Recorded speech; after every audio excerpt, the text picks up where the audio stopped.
Assalamualaikum warahmatullahi wabarakatuh.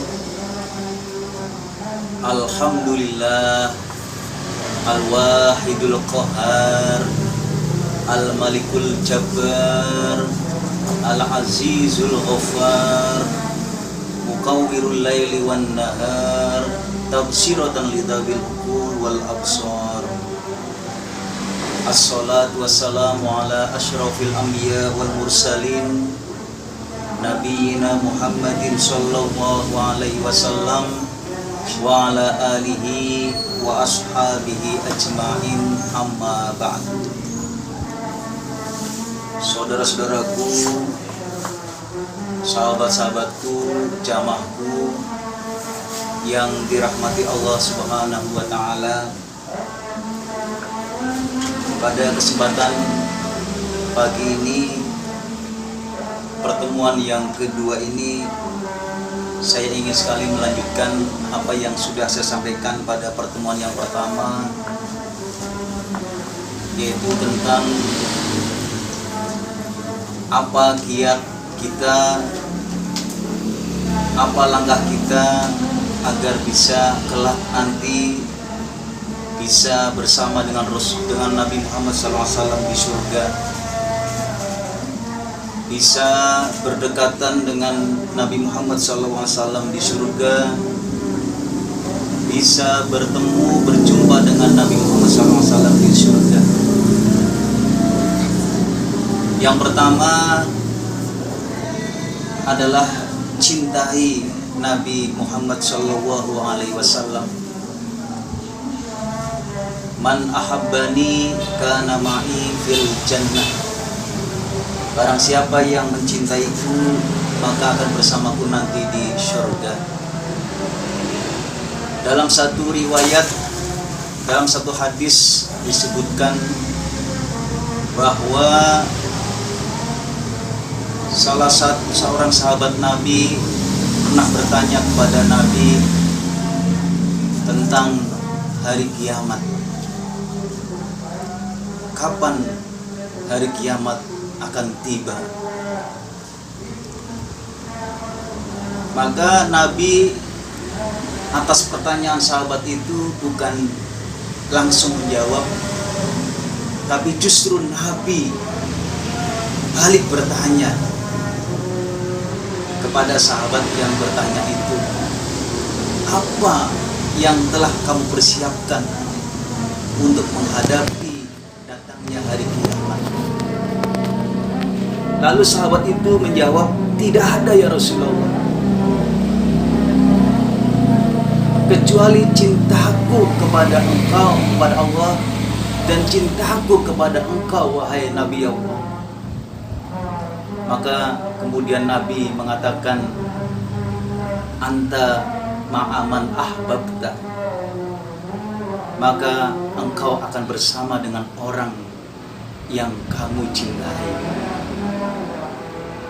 Anas bin Malik mengisahkan kegembiraannya setelah mendengar ucapan tersebut.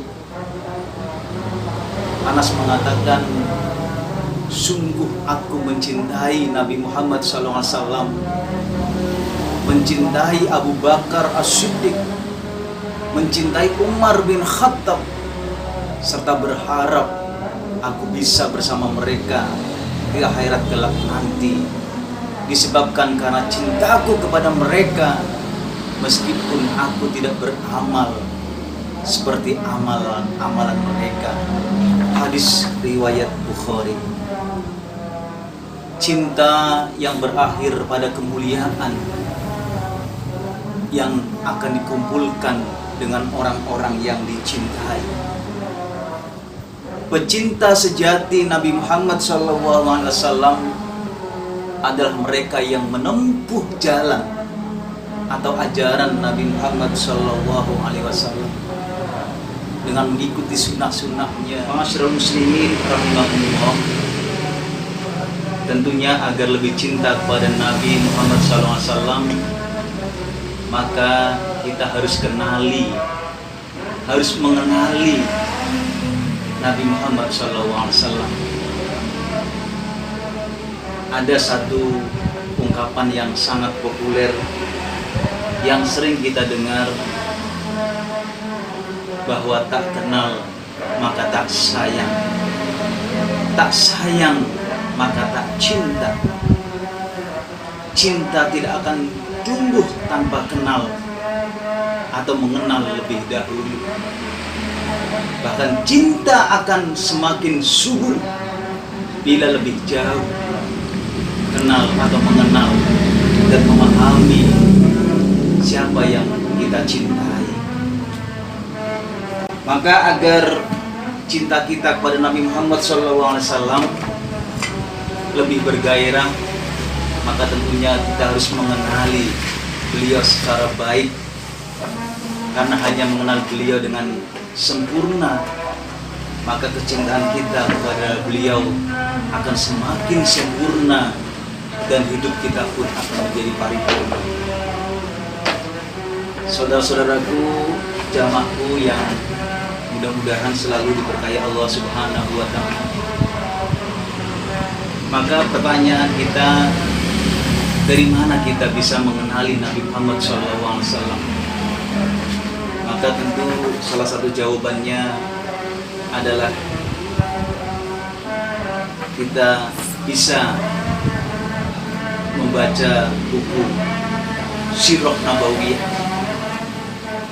Buku ini saya dapatkan dulu ketika saya berangkat ke Tanah Suci Haji 2010, di mana di sana bertemu dengan seorang teman yang berprofesi sebagai saik, sebagai supir di Jeddah. Beliau bolak-balik ke hotel kita, baik yang ada di Mekah maupun di Madinah, bahkan mengajak kita untuk keliling, berjalan-jalan di sekitar kota Jeddah. Maka ketika menjelang kepulangan ke tanah air, saya mendapatkan buku kenang-kenangan ini. Dan dari buku inilah kita bisa lebih mengetahui, mengenali Nabi Muhammad SAW.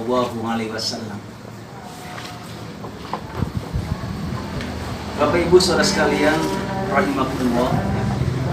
Pertanyaannya, dari mana kita bisa tahu dan mengenal Nabi Muhammad SAW?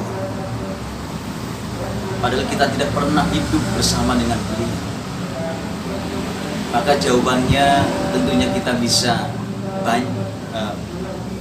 baca dari banyak buku-buku tentang beliau. Salah satunya adalah buku Sirah Nabawiyah. Mengenali Rasulullah SAW, mengenali Nabi Muhammad SAW, maka melibatkan dua dimensi. Yang pertama, dimensi eksatarisi lahiriah, yang meliputi personalitas, nama-nama, sifat-sifat fisik, dan aktivitas keseharian dalam keluarga dan sebagainya. Yang kedua, dimensi esatarisi rohaniyah, antara lain aspek keyakinan, prinsip dan strategi perjuangan Nabi Muhammad SAW. Barangkali juga kita perlu kita ketahui, di antaranya pertama, bahwa beliau Nabi Muhammad SAW adalah sosok yang rupawan. Wajahnya tampan, bersinar, bercahaya, sangat mempesona. Dan itu dituturkan dan disaksikan oleh para sahabat beliau, termasuk istri-istri beliau. Abu Bakar melukiskan bahwa wajah beliau seolah-olah lingkaran bulan purnama. Abu Hurairah menyebut wajah beliau laksana matahari yang memancar.